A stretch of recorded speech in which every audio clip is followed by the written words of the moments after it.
get in line for the dopest girl show.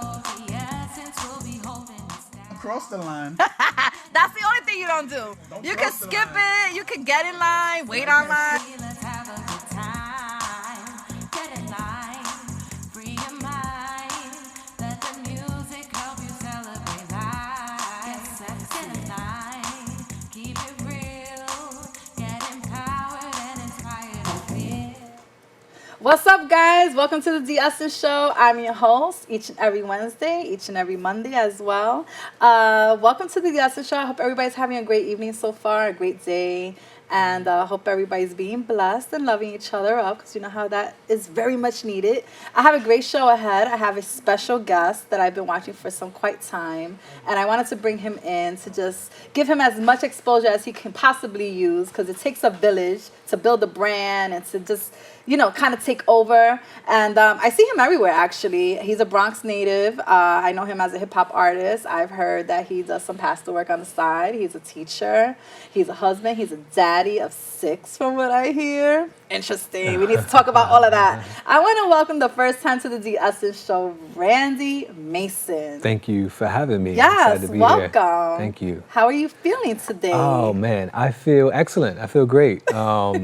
A little bit exhausted, elated, you know, overjoyed, overwhelmed, all of that. A lot of overs. Yeah. So, you know, I'm alive, so I'm good. Yes, bless you. I love your shirt, by the way. Thank you. Love is patient, love is kind. Yes. It does not envy, it does not boost, it is not proud. Yes, I love this verse.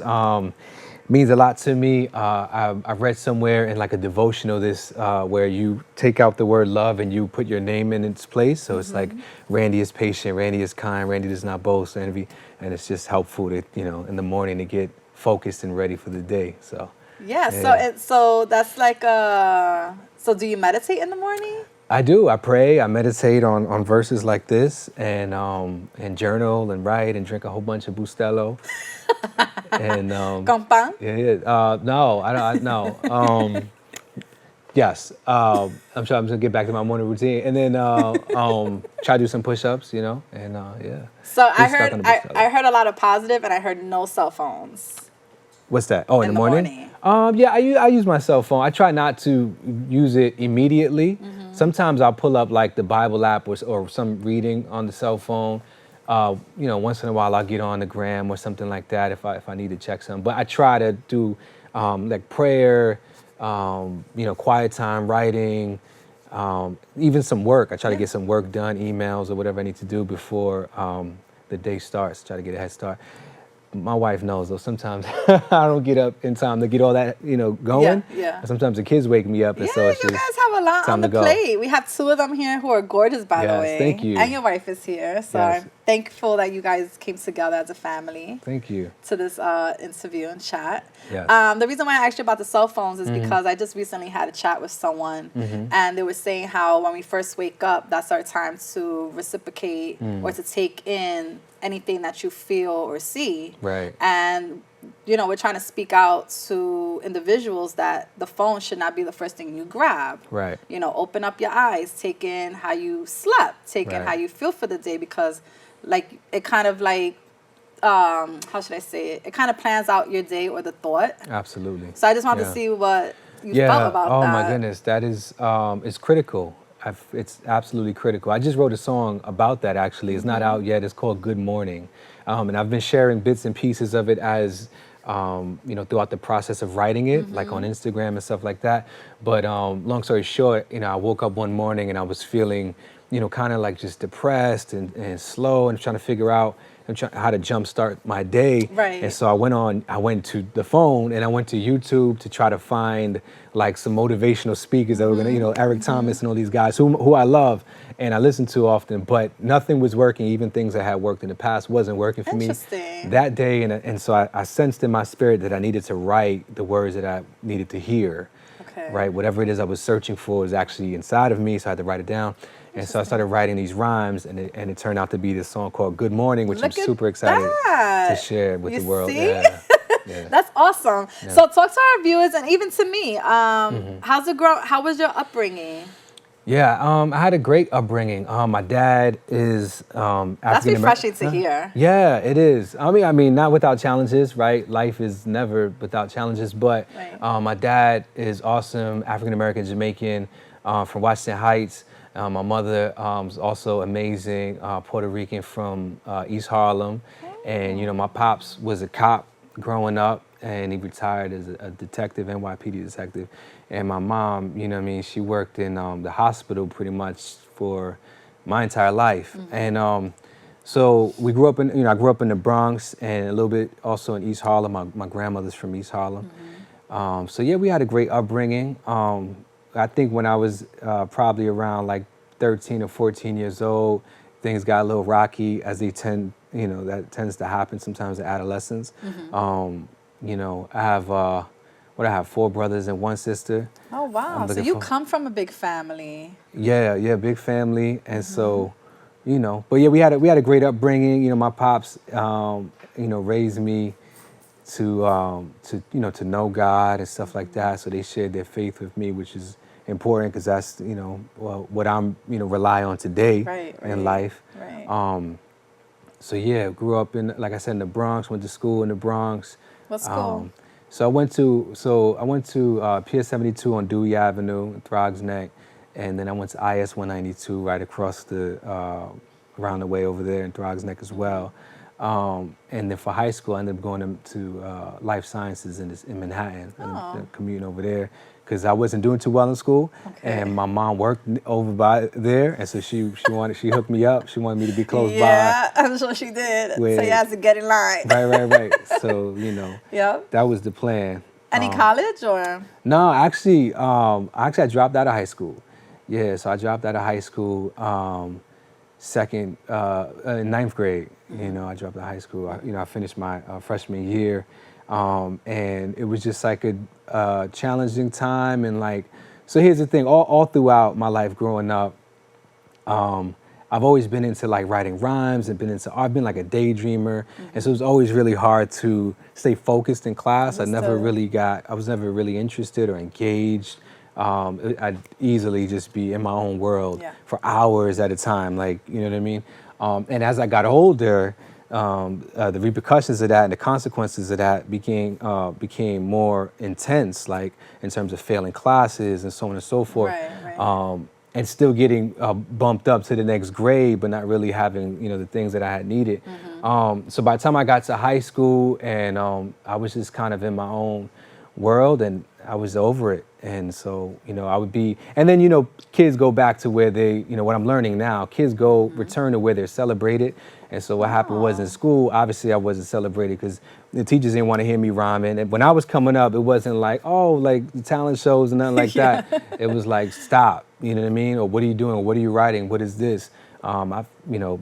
So anyway, but when I would rhyme, it wasn't really appreciated, acknowledged. Yeah, and that's no shade at any teachers or anything like that. I'm sure I wasn't, exactly easy to deal with. Right. But long story short, where I was finding that, I guess, affirmation, that community, and being celebrated was kind of in the hip hop community outside of school.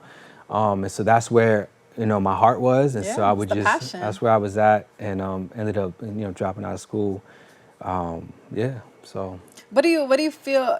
I spoke to some kids the other day. It was my first time speaking to about 10 kids, ranging from 13 to 17. Okay, nice. And they were so excited about life. Awesome. Like in 10 years, I'm going to be this age. In 10 years, I'm going to be graduating college. Right. And I had to tell them that college can be the move, but it doesn't necessarily have to be the move. I agree. There's, trade school.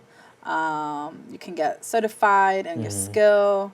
So when you say that you dropped out, I never take that as just someone that didn't finish school. It was just that the passion wasn't there. Right. Yeah, the passion wasn't there. So you're bored. Yeah, there's no challenge. Definitely bored. And was getting into a lot of things that I probably shouldn't have, because what came within the hip hop community that I was plugged into, there was also a lot of kind of negative influences and factors that were also a part of that community. So I got into a whole bunch of other stuff as well that influenced that decision So it wasn't just like a passion thing. It wasn't just like I was like, this brilliant lyricist who did, you know what I mean? Like was done with school. I wish that was the case. It wasn't. A lot of my friends were selling drugs, doing drugs, and all that kind of stuff as well. But I think that, since I was, 13, 14, I've been passionate about music. I've been passionate about writing rhymes, about hip hop. And so I've been doing that, for as long as, I think can that's remember. a great age to find a passion. I found mine with radio at 13 too. Yeah. And it's like it kind of sets your path. Right. Everything you want to do kind of works for that. Right. Absolutely. And so like I'm learning now and I'm looking back at all the options that come with that kind of a gift. Like when I was 14, 15, I thought, okay, I'm going to be a rapper. And now I'm like, wait, I can write a book. I can write, a screenplay. I can do, all sorts of things that come with that, the ability to write and improvise and freestyle. And, And I assume that you're good with poetry too, right? Yeah, I mean, the way poetry, you speak, I feel like that you do open mics. It's been a while since I've done open mic. I've done a ton when I was young. I've done a ton of open mics and stuff like that. But I love poetry. I love writing poetry. I love writing. I'm writing all the time. I absolutely love writing. That's awesome. A lot of people don't write anymore. I know. But people like be on the phone, which is cool. You can write on the phone. And you know what they're saying now? That people that are using emojis through text are getting more dates. Oh, wow. Interesting. Dates as in getting booked for gigs? Or No. dates as in, I'm just trying to, because if that's the case, I'll start, putting more It's like, emojis. I know, tell me about it. No. But I kind of thought the same thing with the dating, because, I'm like, it's interesting. no, hell no. That means there's no communication. It's a new day, right? It's crazy. How do you feel? It's like, okay. And your kids are growing up in this era too. Absolutely. I mean, how are you, we're jumping around a lot, but it's just all to get an idea of who Randy Mason is. Absolutely. How are you dealing with that with the kids? Yeah. So, it's challenging. Being a dad is super challenging. It's probably, to me, it's one of the greatest treasures in life, and at the same time, one of the greatest challenges in life to be a dad and also just to be a husband. So it's difficult. I'm trying to find the right tension, the right balance. I'm trying to take from my experience with my dad and the things that worked and the things that I felt didn't work. Right. And so I've read this analogy that I found to be really helpful a couple years ago, and it said that something along the lines of like parenting is like holding a bar of soap in the shower. If you squeeze it too tight, the soap will shoot out of your hands, and if you hold it too loosely, it'll slip out of your hands. So you kind of got to try to find that right tension, which is hard, but it's also helpful, because whenever I feel like I'm squeezing too much, I say, let me pull back a little bit, and the same for the other extreme. I try to stay down the middle as much as I can. So you're getting in trouble and stuff, and how are you coming home to a dad who's...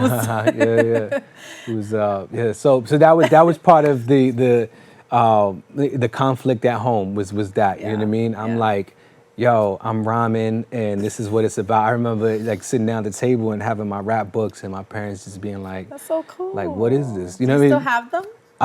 Probably not those books. I have a ton of books in my house of just rhymes over the years.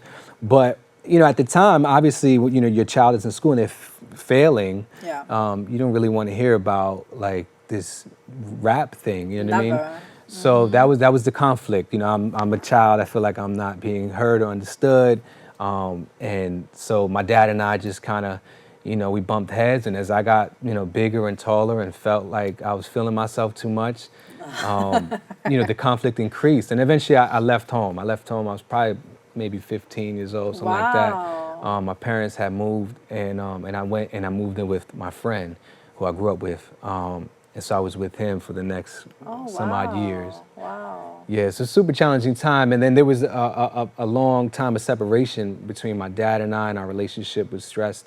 But then, by the grace of God, we've been reconciled and have a terrific relationship now. So you guys definitely went through growing pains. Oh yeah, many growing pains, yeah. As long as there's a safe haven to come back to, that's what matters the most. Sometimes the kids have to drift off a little bit. Absolutely, and come back. Yeah, it's all a learning process, right? We just learn so much. So now we can sit and talk about those things, and it's a beautiful thing. And now you know what to do and what not to do with your own kids. Right. I try. I hope. You know what I mean? Because I don't know. I just feel like there's no blueprint. There isn't. It's, you know what I They're mean? all different. Right. Different personalities, different time. Yeah. But it also takes us to like install the old school ways, the morals, the respect. Absolutely. Good manners. Right. You know, which fortunately, determination. I think my folks got that, you know what I mean, downloaded that before, I took off to the streets.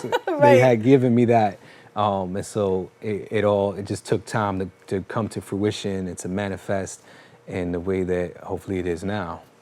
So, your style. Who was your influence? In hip hop, so many influences. Because you remind me of like the era of like Common and like all that. I love Common. Common is terrific. It's one of Most my favorite Def, MCs. There you go. That whole era. Yeah, you got it. I don't even gotta say it. Most Def, Common, Black Star, Most Def and Talib. I just saw them in was it Pomona, California, a couple months ago. It was fantastic, totally terrific. Shout out to my man Artie for hooking that up. So yeah, that was nice, dope. Right? Yeah, I love those guys. I love like soulful, boom bap, hip hop. Yeah, that's what you're very reminiscent of. Now, are you using profanity in the rhymes? No, I don't curse in my music. It's funny you should ask, and there's a couple of reasons why, right? And I talk to kids a lot about this in schools, because when I work in schools with, and I might be jumping ahead, but with kids doing hip hop. But anyway, let me rewind a little bit. So there's a number of influences. For one, my relationship with God. So my faith informs my speech, right? So there's that aspect. And then there's the aspect of being a dad and being a husband, being a family man, and kind of just growing and maturing in that role. And so my hip hop identity is not separate from my identity as a dad or as a husband. In other words, whatever I say on the stage or in the studio, I should feel comfortable enough to say at the dinner table with my wife, with the kids, or wherever I am. So I try to do that so I don't have to juggle identities. It's like it's me here and it's me there, wherever I am. There's no persona that you have to put on when you're on stage. Right. Because then how about if you forget? You know what I mean? Your costume, and it's like, some people get caught up in that. Right. Yeah. So I just try to keep it as transparent and as and I was influenced also by this rapper named Homeboy Sandman, who's another one of my favorite MCs and a good friend. But he had a rhyme where he talked about, he said the reason why I'm sober, reason why I don't curse, reason why I feel younger even though I'm older. And I remember that those lines just stuck with me. I was like, man, I want to kind of be that way. You know what I mean? He was talking about this fresh life. He's like, I feel younger even though I'm older. And so that kind of stuck with me and helped. I don't curse on my record. So when I send them to the radio, they're very happy because they're like, oh, we don't gotta. Yeah, I was looking through your videos and I'm like, anyone is great. Yeah, you just press play. There's no cursing, which is awesome because it's so powerful. You don't have to curse to be dope. Right, it's not necessary. You can find other creative ways to express that same feeling. Yeah. With other words. Now I'm still working on like stubbing my toe or things of that nature, right? Okay. I'm trying to work on my speech in that area. As far as like writing rhymes and stuff, we're good to go. Yeah. Nice. Yeah. So also growing up, I don't remember Common having a lot of profanity in his music anyway. Yeah. Like that era, it was more about the message, more about the videos and the music. Right. Because there was a lot of instruments going on. Yeah, I love playing with a live band. That's like my favorite. Shout out to all my friends who I play with. Yeah, I see you play with one of the guys that do the guitar. You're on the it's dope. It's very dope. I love it.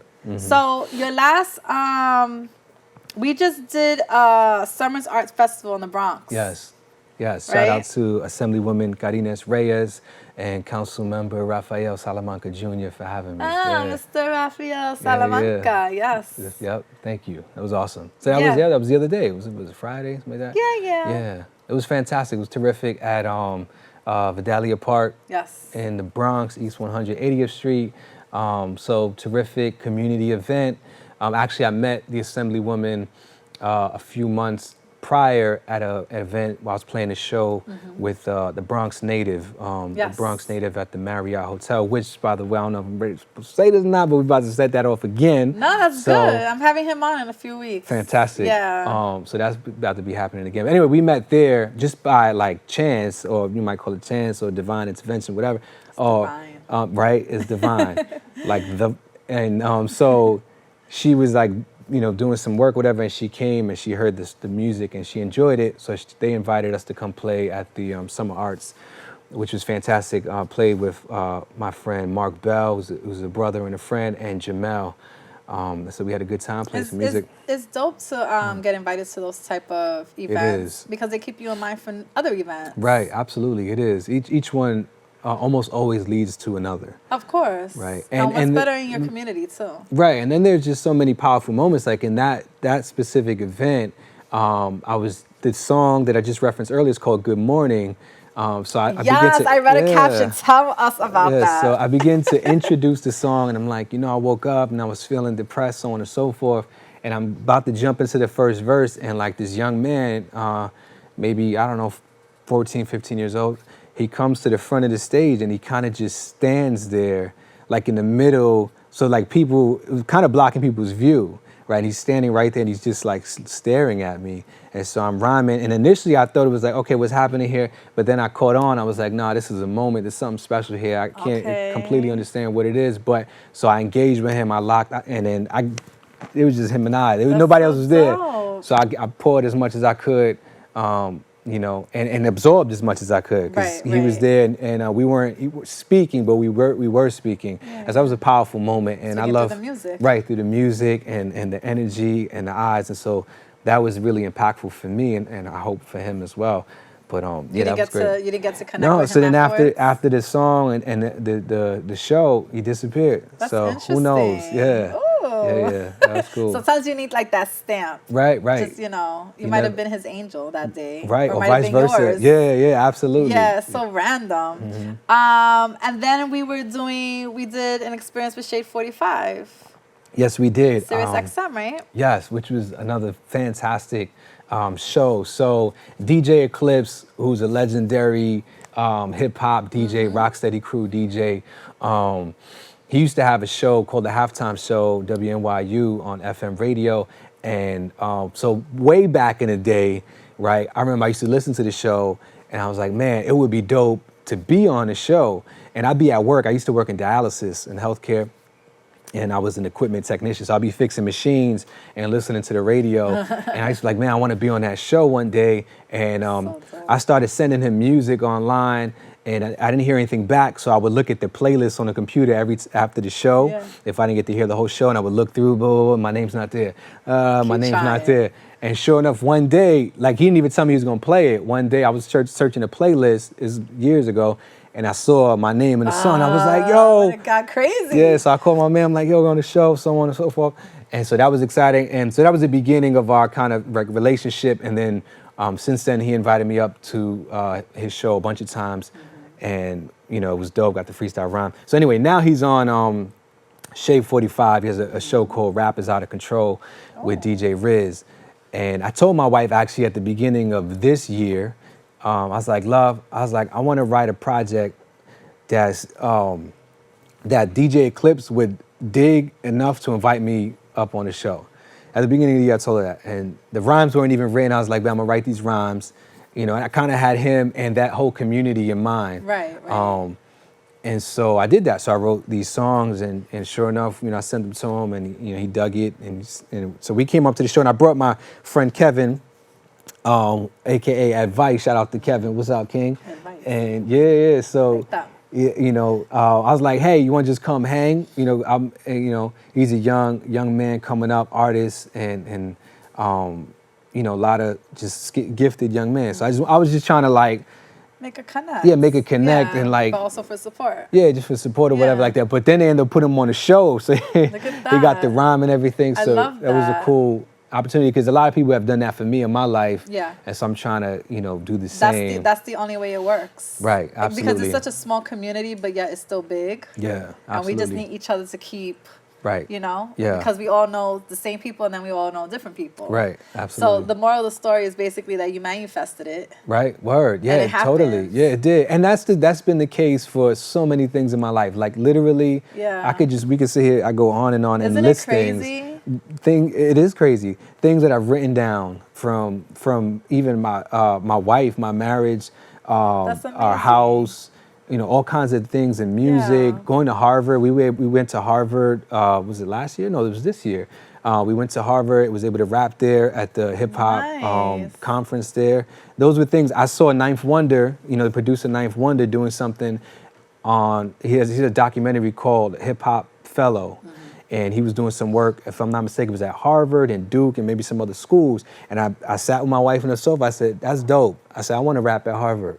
Like, I want to do that. Yeah, you want to touch those levels. And sure enough, we did. plateaus. So, yeah, I'm grateful. So All I just right. keep speaking it and then working toward it, Yeah. trusting the process. And that's what we're trying to keep, remind ourselves every day and our youth. absolutely, yeah. Hold that thought. We're going to take a quick break. Thank you again for tuning in. We're going to go to a short video, Get Busy by Randy Mason. We'll be back right here on the D.S. Show. Nice.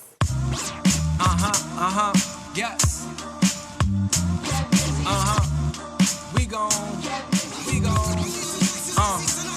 Cause when it feel it's good to get. And when it feel it's right, it's alright to get. And when it feel it's great, it's okay to get. Don't wait, just get, never too late.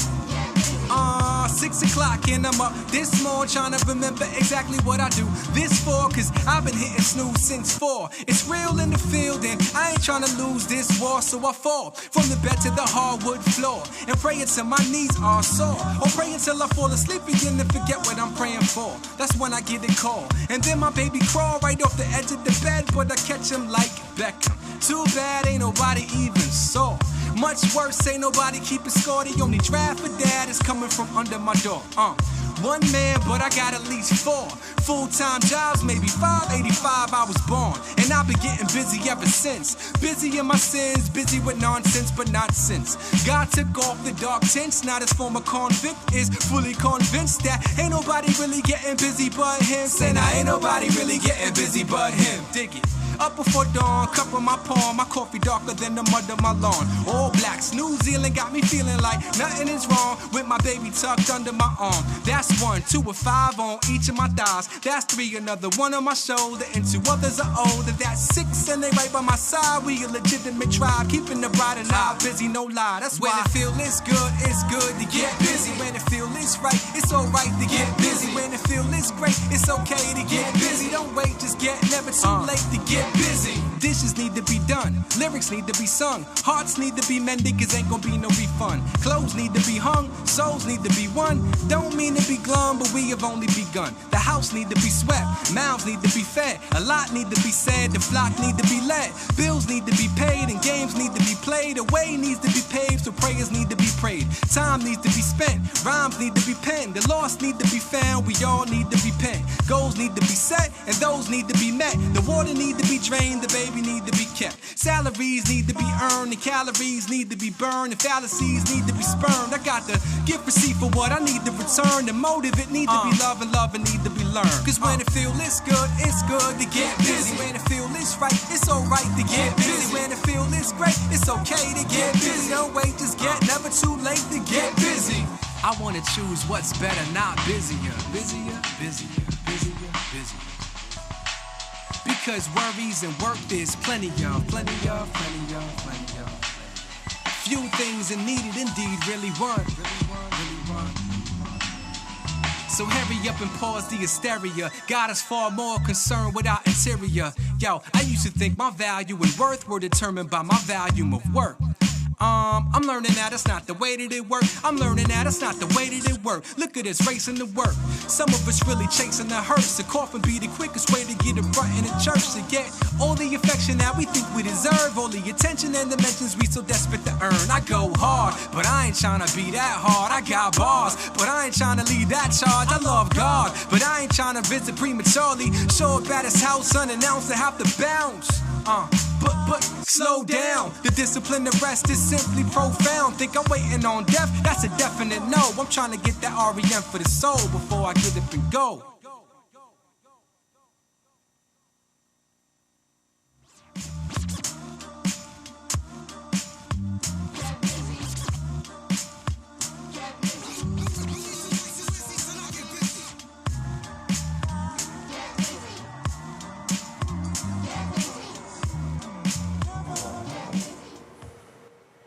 And we're back. You just saw a video from my guest, Randy Mason. Get busy, y'all. It's kind of very reminiscent for me. It reminds me of like the Far Side. Like, Nice. It's refreshing. Yeah. Far Side was amazing. So it's Adiana Rivera, who's a Bronx native as well, videographer, amazing human being. Shot and edited the video, and it was female. sweet. Yep, with some help from the brothers from Espresso State of Mind, another crew of some Bronx folks, some Brooklyn, Adams from Brooklyn, and Javi, and the Bronx Baristas. So all these people came together to help me create this special video, and then we included a lot of Bronx brands like Empanology. Yeah. We shot a lot at Empanology, which is also our churches. We meet there on Sundays, Elements Church. So yeah, if you go through the video, you'll see there's a whole bunch of like different like Bronx entrepreneurs and businesses and people in there being represented. Also the murals. There's Tad's crew. Tad's crew. Thank you for making the video so colorful. Right, yeah, we love the colors. And so that mural was actually in partnership with Tad's crew and Thrive Collective, which is the organization I work for. And so it was, pertinent to kind of have that backdrop to the video. Right. And so the video means so much to me because I feel like it's a great visual of who I am as a dad, a husband, an artist, a teacher, so on and so forth. And your babies are in it. Yeah, all my babies in it, all 6 of my kids in it, my They wife all fit is on in one it. couch, you said? Yeah, we all on one couch. So that's a feat in and of itself. That's so cool. So yeah, shout out to everybody who made that video dope. Thank you. What do you base the rhymes on? Is it experiences? Like, what's your process? Yeah, so definitely, based on like my experiences, like for instance, that song starts off with, 6 o'clock and I'm up this morning trying to remember exactly what I do this for, because I've been hitting snooze since 4. And that was something I was wrestling with, like getting up, like, man, like why do I do this? Whatever it is I was doing that morning and hitting snooze on the phone. I set the alarm for 4 a.m. because I'm all ambitious. I'm like, yo, I'm gonna get up, I'm gonna take over the world. And it's like snooze. So yeah, it's my story, things I'm going through. If you dissect all the rhymes, it's basically like, autobiographical. It's very relatable too. And you I'm do glad. talk about a lot of issues in the music. Yeah, I do. I'm glad. And I'm glad you said relatable too. I was telling my wife about that. Yeah. This morning or yesterday, I was thinking about doing something, don't steal this, all right? I was thinking about doing something called, calling it like your story, right? But putting the Y in parentheses so that way it could be your story or it could be our story. Because I feel like what happens is, we see a little bit of ourselves in other people, and in their story, we hear a little bit of our story. Yeah. And so there's this merging of stories that happens when someone tells their story. Yep.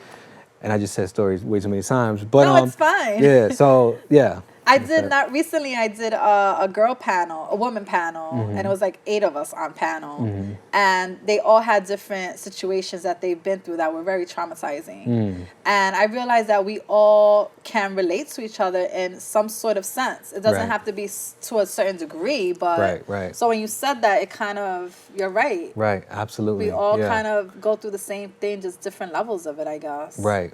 Yeah, which is why it's important to tell our stories, right? Yeah. Because otherwise, sometimes people won't, hear or see themselves outside of themselves until somebody tells their stories. Yeah, actually, when we finished the panel, my whole production team, we had like a therapeutic moment back here. Right. I'm sure. Because everybody started feeling vulnerable and say, "Oh my God, but this happened to me," and it was beautiful. It was a beautiful moment. That's amazing. All right, so let's go into this. Should we call it a song? Freestyle? Not 62? Yeah. Oh, not 62. Hashtag not 62? Yeah, hashtag not 62. Yeah, it's a song. Yeah, it's a song. I fell in love with it. Can you go a little bit into it? Yeah, so just like the meaning behind it. Yeah, so I was at a couple years ago. I was at like a meeting, and there were all of these like doctor. I was doing some work with teens at St. Barnabas Hospital, and I was at this meeting, and one of the doctors began to talk about this thing. It was the first time I heard of it, called Not 62. And she explained that out of 62 counties, the Bronx has ranked last place 62 as the unhealthiest county in all of New York State. Yes. And so she was explaining this to me. We talked about that on the show. And that was unfortunately not really shocking, but troubling. And so I was like, wow, that's interesting. And so immediately the way that I learn, the way that I process things, the way all of life for me, I process through rhymes. I write rhymes about my marriage. I write rhymes about my kids and all these different things. So when I heard about that and it kind of moved me and it touched me, especially working with the kids I was working with at the time, it just moved me to write. So I started writing these rhymes about that. So Not 62 is like a health awareness campaign to say, hey, no, we're not 62. You know, let's get healthy. Let's do better, and so on and so forth. So yeah, I love that song. It's actually still growing. So yeah, I need to write some more lyrics for that. And it's like a great learning tool, being that you do work with the teens. Absolutely, yeah. Because they love music. They do. That's their thing. Yeah. So if you can teach them through the music, that's amazing. Right. Yeah, it'd be awesome. It'd be awesome if I had a hip hop teacher. Oh yeah, absolutely. Yeah, right. Oh, it was a great segue. Right. So yeah, I happen to be a fan. It was like alley-oop. Oh, you see? Fantastic. Yeah, so I'm a hip hop teaching artist. Work for an organization called Thrive Collective, and I like that. Thrive Collective. And so we create hope and opportunity in New York City public schools through the arts and mentoring.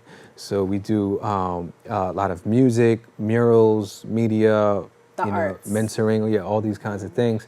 And so for me, I do a lot of, in schools, I work in schools doing creative writing, songwriting. I actually bring the studio into the classroom and we record original music that the kids write. So from concept to completion, the kids come up with these ideas of what matters to them, what they want to talk about, and then I just help them to shape, the ideas that they are putting on paper in rhymes.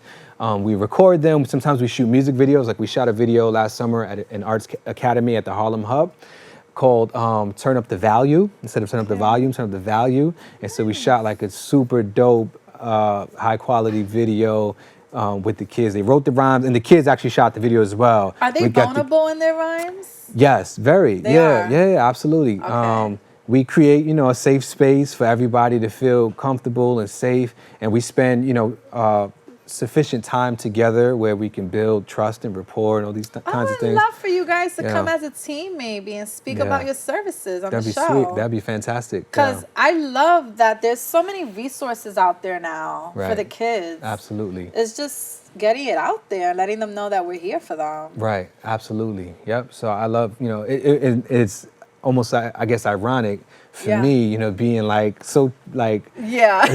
off from school and being a dropout to now, I work in schools. Well, if you would have had someone like you when you were young, you would have probably stayed in school, right? Perhaps, yeah. That's the thing. We didn't have those joys. Yeah. Everything was like straight book and, our courses, and that was that. I learned a lot of graffiti from my textbooks. Yeah, you look like that. I would turn the page and they would all be like all these throw ups on it, and I was, I know this guy, I know this person.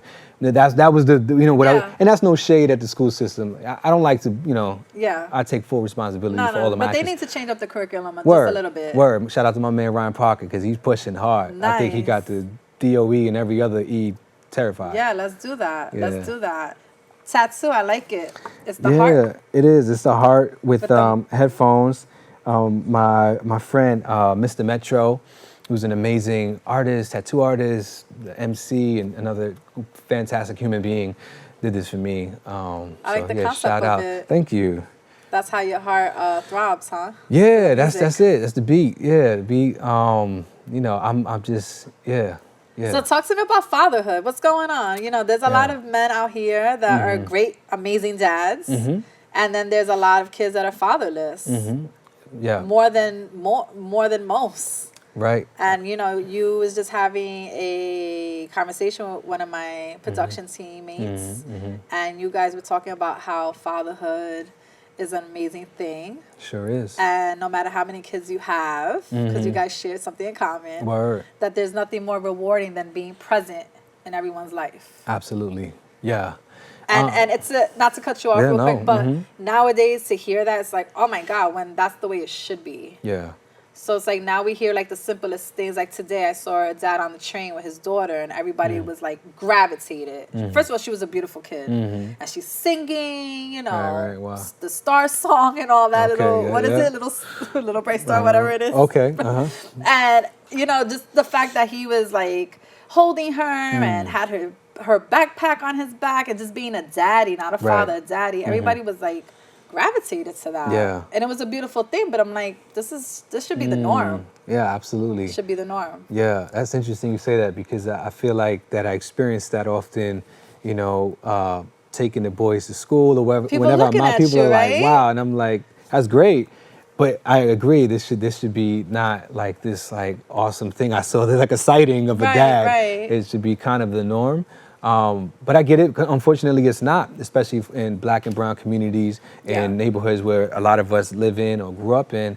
It's not the case. So being a dad is awesome, and it's super hard.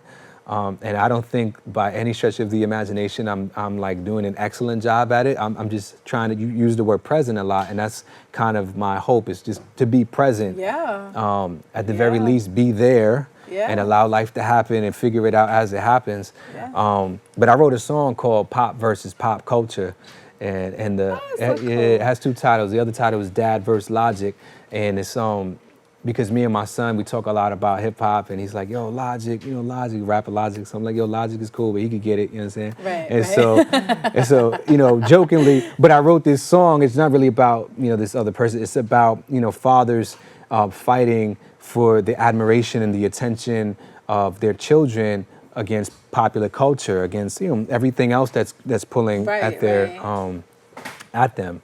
And so so I wrote the song. They caught dad on the couch, thought dad was a slouch, glad dad's in the crib, too many dads be out, too many lads without. So you know what I mean? So I talk about that whole issue of fatherlessness in that song. I love being a dad, man. I absolutely love being a dad. What's the hardest thing or the scariest thing? Oh man, the hardest thing, I think for me, maybe one of the hardest things that I've experienced is just dividing myself into 6. Yeah. That's 7. Do you have a favorite? My wife. Close the kids' ears. My wife. No. No. Of course, I don't have a favorite. They are all uniquely amazing. They're all uniquely loved and uniquely just awesome.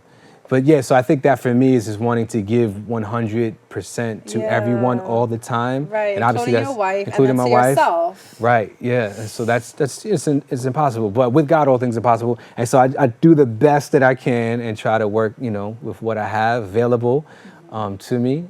Like tonight, I'm like, love, you want to come to the show? Let's go together. You know what I mean? So it's little things like that. Trying to get some points, you know what I'm saying? Those brownie points. Word. Yeah. What's the one lesson from fatherhood that you've learned so far? Man, one lesson I learned from fatherhood, that is maybe the most difficult question I've been asked this year, which is great. It means you're doing your job well. I would say, because I said it this morning, this is something I've been thinking about, and I don't have it ironed out. This is not like a philosophy that I live by necessarily, so don't... I won't quote you on Yeah, don't necessarily... I mean, you can quote me, but don't necessarily like live your life by it, right? But so my thought process is this, and that's kind of what I've been learning in marriage and in raising children and family, and even some in music. I know you asked me about fatherhood, but for me, it's all kind of intertwined. Yeah, it is. And that's this thing that I put into a rhyme. It's just a one-liner or two-liners. It basically says, I can do an awesome job and still miss the mark.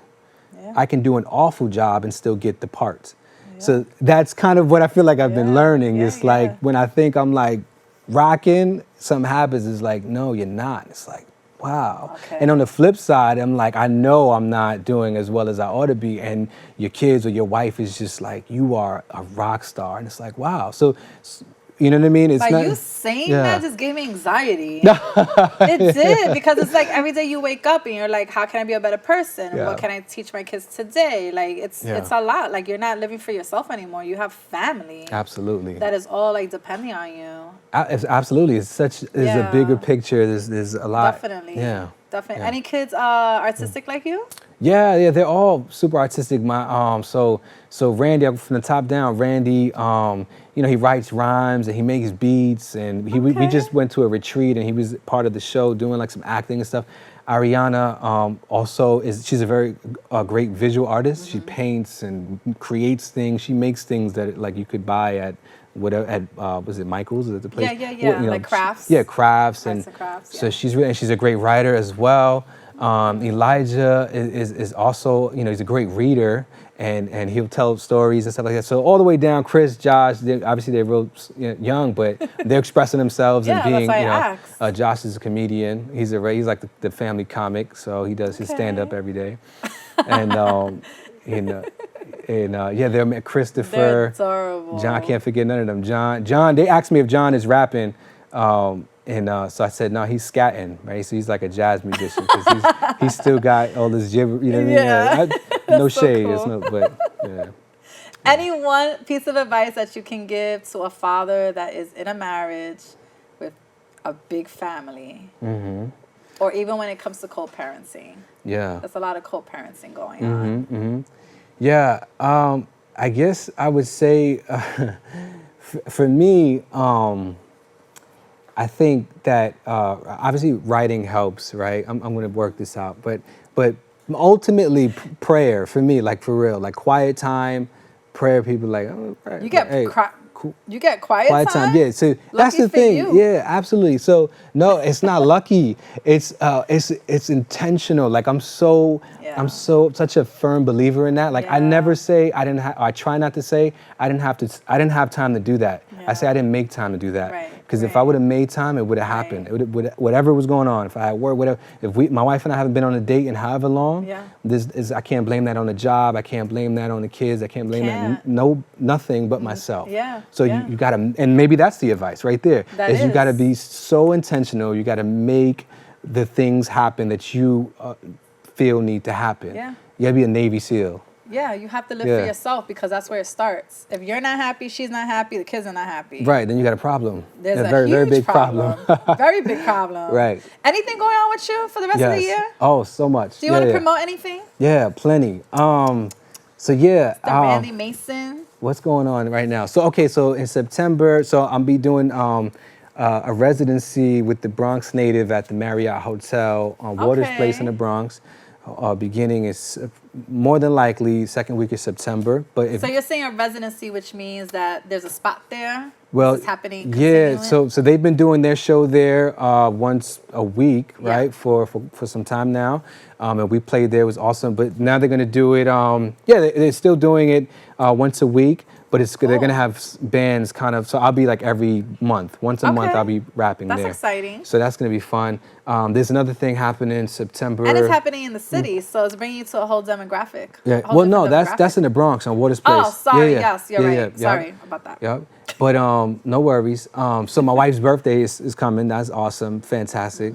Shout out to her for that. That's going to be a great time.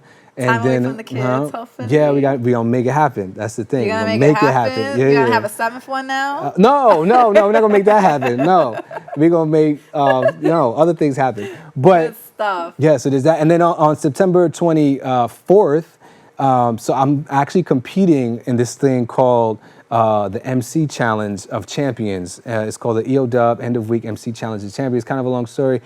Really quickly, it's a competition between, I believe, 5 MCs where they test you on all these different levels of like freestyling and all these different. It's super challenging, super hard. Lupe Fiasco actually just made a video talking about that challenge, saying that it's like the most elite MC challenge on the planet. So I'm not really big into competitions, but a friend of mine talked me into this.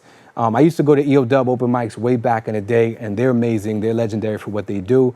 But I have kind of been unplugged for a while. Right. And then my buddy Oliver from Montreal, we're having lunch, and he was like, yo, you should do this thing. You're always freestyling, so on and so forth. I'm like, yeah. So up until the last minute, I was telling my wife, nah, I don't think so. And she's like, no, you should do it. And so I went.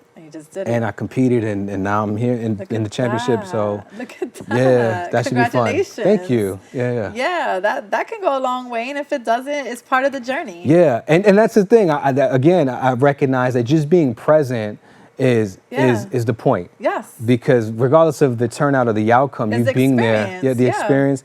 and what you receive and what you give. Yes. There's something that if you were absent wouldn't happen, wouldn't take place. Love it. So I love it. I wish you the best of luck. Thank Not you. luck. I don't believe Word. in luck. I believe in blessings. Right on. Let the viewers know where they can reach you, where they can Yes. find you. So if you visit randymason.org, you can find everything there. I'm probably the most active on Instagram right now. So that's on Instagram is Randy Mason Music. And if you want to support the work that I'm doing, you can visit patreon.com/Randy Mason. That's the absolute best way to support right now. Yeah, and I appreciate that. Thank you. Beautiful, beautiful. So before we leave you guys for the evening, I just want to give a quick shout out to Baru Accessories for my beautiful earrings and some other pieces that they have given me. I also want to give a shout out to the author of this amazing book that has such humor. It is called The College Freshman Guide to Your First Year Greatness. It has a lot of advice, not only for college starters, but also for life. I'm way out of college, and what's in this book still applies to me till today. There's humor, and the author is a very good friend of mine, Jeffrey M. Smith. We'll be having him on the show in upcoming episodes. Also, I want to give a shout out to my production team. Without you guys, nothing is possible.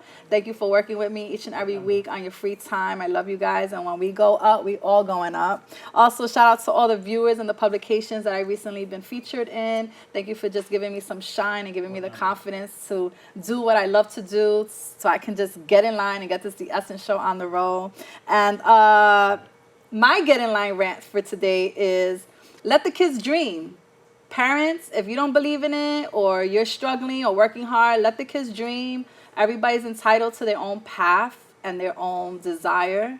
And having passion in life is an amazing thing to have in life. I could not imagine no passion in life. What are you living for? So let your kids dream on, all right?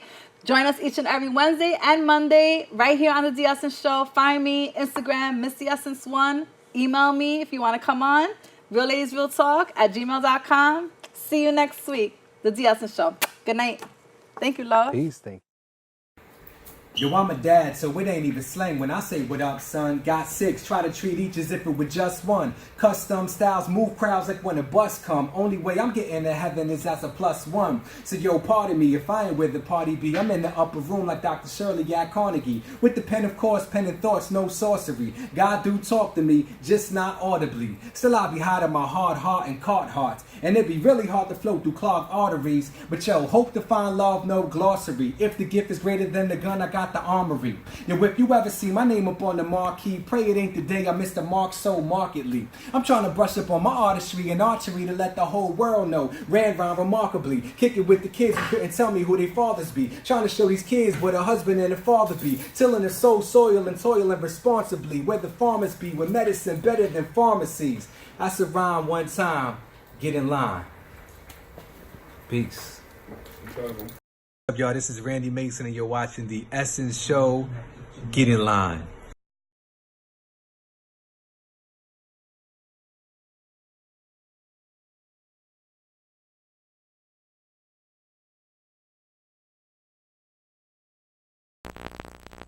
It's just a funny story, actually. I remember my brother almost getting robbed. All right, the story goes that my pops sent him to buy something from the store, and dude ran up on him and tried to run him for his money. And my brother was like, "Listen, if I don't bring this home, my pops is about to be tight." You know what I mean? Like, so my brother was more scared of, my pops' reaction than actually getting robbed. And the dude actually left him alone. He was like, "Yo, this kid is crazy." So. Show up at his house unannounced and have to bounce. But slow down. The discipline, the rest is simply profound. Think I'm waiting on death? That's a definite no. I'm trying to get that REM for the soul before I get up and go. My childhood in the Bronx, I want to say, what I imagined was pretty typical. Both my parents worked. My family moved to Grand Concourse when I was real little, 161st Street. It's a dope neighborhood. There's a lot going on in terms of in the streets in that time era, like early 90s and stuff like that. And so my folks wanted to move us to a better neighborhood. So yeah, we moved to Bronx Neck, which was a nicer neighborhood, but it presented different challenges. Bronx Neck was at least the area where we were in, which was close to Edgewater. And if you are from the Bronx, you know anything about that area, there was a lot of racial tension going on there. That's actually the first time I discovered like what racism, you know, is. I was just a kid. I was like, I don't know, maybe 8, 9, 10. I never really thought about race like that. I remember going to the store with my brother and his grown man. We were just kids. I couldn't have been older than 11 years old. And this grown man like jumped on my brother, like jumped on him. And I'm like running behind the chips, like I'm shook, like yo, what's happening? And it was just straight up racism. The guy was just livid that there was, you know, a couple of Puerto Rican kids in the store. Things have changed, you know what I mean? But I love Throgs Neck. Throgs Neck was dope, man. On Blair Avenue, where my wife and I were neighbors when we were kids. And so we used to play manhunt, football tag, and all that kind of stuff. All these years later, ended up getting married. I have 6 kids. I have 6 beautiful children. It's probably the hardest job on the planet, but it's also the most rewarding. Fatherhood is another thing that I believe that God used to save my life and put me on the right path. You all right, buddy? No. Love you, dude. When I was 18, this was a season when things were getting real serious in the streets, you know, like some of my friends getting locked up, people was getting, you know, shot, people was getting, you know, all kinds of wild stuff happening. And I was kind of in the thick of that. My girlfriend ended up getting pregnant, and so it kind of pulled me out of that. I was always very much involved in their lives. People were always like, yo, oh, you know, fathers or men don't do X, right? But I think that's a stereotype. There's a lot of fathers, there's a lot of men that do a lot for their kids and are very hands-on. It's amazing. I don't know who I am outside of fatherhood, which is interesting. It's crazy. What was the secret? I keep all these toys that I never want to lose them again. That's a good idea. My oldest son is 15. I think about when I was 15 and where my head was at and the things that I was doing. So yeah, sometimes I can become worried or afraid, but ultimately I've determined to not entertain fear or worry because it does absolutely no good. You know, being afraid is like, you know, it's like faith in reverse, right? Like, you know, believing the worst is gonna happen, like believing something that hasn't happened is going to happen. I'm determined to just love them, be there for them, and do the best that I can with what I know. Overall opinion of the Bronx. And the Bronx is slept on. A lot of times people don't want to come to the Bronx, you know? What's up with that, yo? Stop playing. We're very ambitious people. The Bronx is more like, yo, let's get it done. We have, you know, like many other places, cities and boroughs and around the country and around the world, there's a lot of issues, you know what I mean? In terms of health, in terms of poverty. But, you know, so we have some growing to do like everybody else. I have dreams for the Bronx to be in a better place.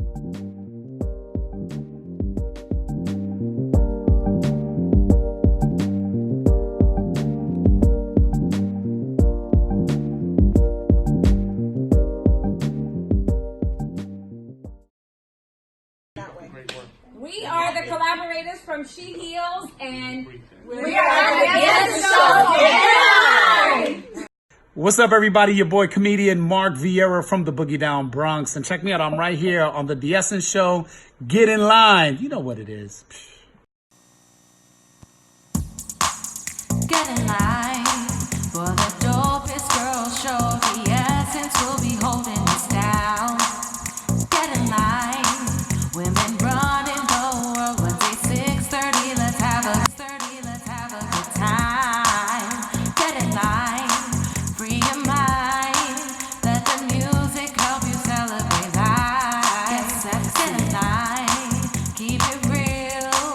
Get empowered and inspired to feel. Get in line.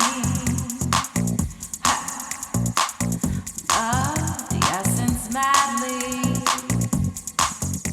Bright sky.